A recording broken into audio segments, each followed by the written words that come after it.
Back in the 80s and the 90s, all hobby-grade RC cars were sold as kits, brushed motors were the cream of the crop, and the NiCad battery cell was king. And it really wasn't that long ago, but RC of today looks a whole lot different than it did just a few decades ago. And as somebody who joined the RC hobby in the 90s as a kid with a surface-only perspective, no airplanes, here are my top reasons why the old days of RC were better, according to just me, and a few reasons why the hobby back then was worse.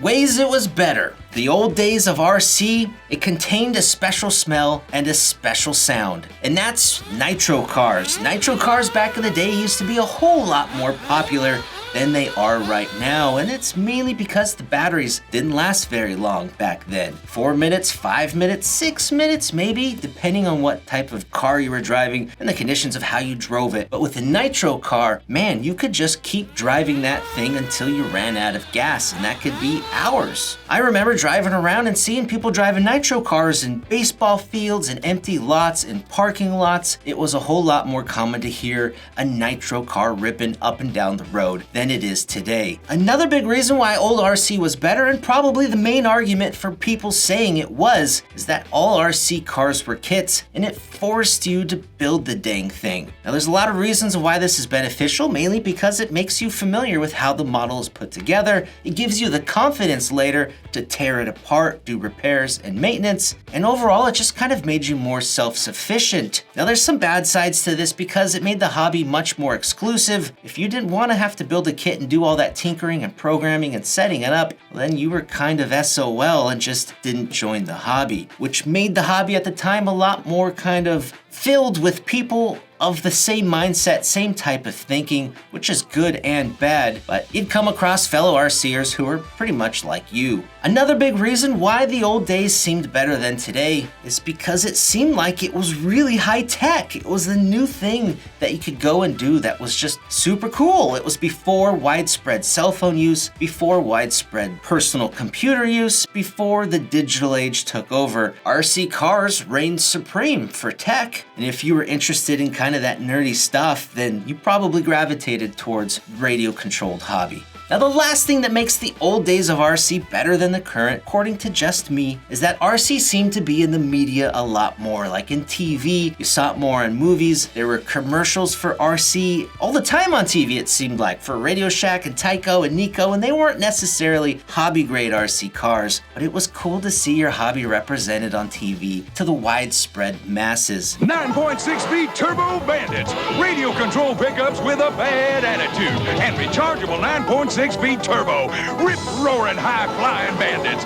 Yahoo! 9.6-speed turbo bandits, battery pack required, each sold separately. Pretty cool, right? Well, here's some reasons now why I think RC in the old days was worse. It was extremely exclusive. It only had a particular type of audience who were adults, almost all men, who could afford to build and put together these machines. There were not as many kids, there was almost no women, and it was just an exclusive little club. When you look at RC today, it's filled with tons of kids who can go out and get cheap RCs, build skills, and then advance to really nice hobby grade stuff. There's also lots of females and young girls who are RCing, especially in the trail truck scene. Entire families can go out and enjoy a day crawling on the rocks. No one's excluded, everyone can take part in it, and overall, that's better for the hobby. Some other ways that the old days of RC were worse was the technology. The batteries in the old days were not nearly as good as today's modern LiPo batteries. The old battery cells, they didn't last long at all, which is why Nitro became so much more popular, even though it was more expensive and excluded more people in the process. Today's LiPo batteries are so dang good, they're quicker, they're more powerful, they're punchier than any Nitro car can be. And today's batteries, they're just fantastic. Now that goes along with just having brushless technology. Those old brush systems, man, they were not that great and they were still very expensive. Brushed motors in the old days did not last long and you had to constantly work on them and have parts and other items to keep servicing them. This is an old school motor lathe where you had to cut the com on an old brushed motor to keep it fresh. And then you had to add new brushes, there was com drops, there was a lot of stuff going on to maintain brushed motors, where with the brushless, you you really don't need to do anything to it other than to keep those bearings lubed, and they just last forever. Who remembers using frequency crystals on their transmitters back then? It was so common for there to be interference where other people may be on the same frequency number or color that you were, and man, that could just ruin your day really easily. 2.4 gigahertz technology, bam, it's so good, it's way better in every regard.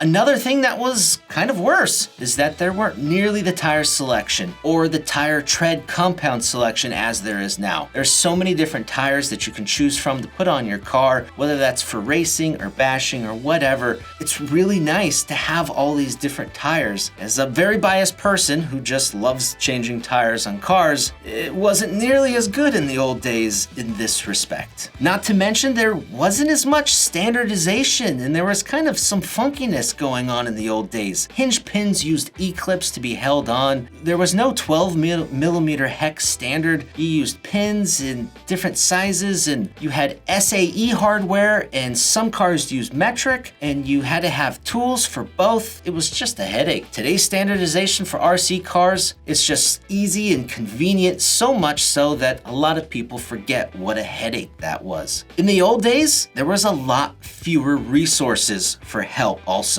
You pretty much had magazines that give you advice and tips for certain things, but you couldn't find the exact help you needed on a specific model with a specific problem. You could go to a hobby shop and have them help you, but it was just something you kind of had to figure out. Today, man, you can just hop on YouTube and search almost anything you want, and there is now a video from someone offering help and a how-to video and how you can fix this. Not to mention all the forums and the threads you can go read.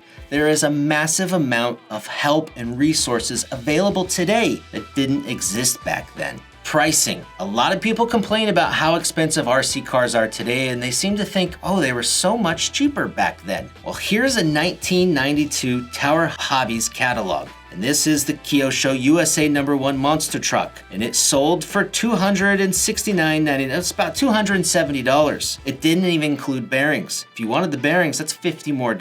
So if you take that $320 and you put it into an inflation calculator, that's about $675 in today's 2022 dollars. That Kyosho was only a kit. It didn't include an ESC and a servo and a transmitter. It was pretty dang bare bones, and you paid a lot of money for it. If you take $675 in today's money, you can buy a lot of RC with that, and you can get one that's ready to run and already includes all the dang electronics. Here's another example. Same catalog from the same year. It's the RC10T team truck. It's a race grade stadium truck, and it sold for $220, which in today's money, after inflation, is over $464. In contrast, today's modern T6.2 stadium truck kit sells for less than $340. You can find that there are a lot of examples of old RC cars costing a whole lot more after you adjust for inflation. On top of that, old RC cars usually came with brass bushings. They had threaded rods instead of adjustable turnbuckles. Today, you don't really have that. Cars just already come with the good equipment as they should.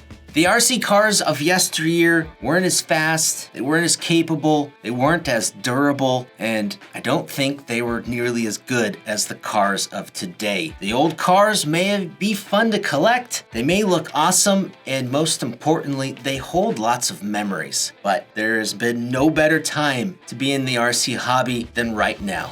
Guys, I hope you enjoyed this video. It's kind of a controversial topic. Let me know what you think about all this in the comments down below. I'm Brett from AMain Hobbies. Thanks for watching.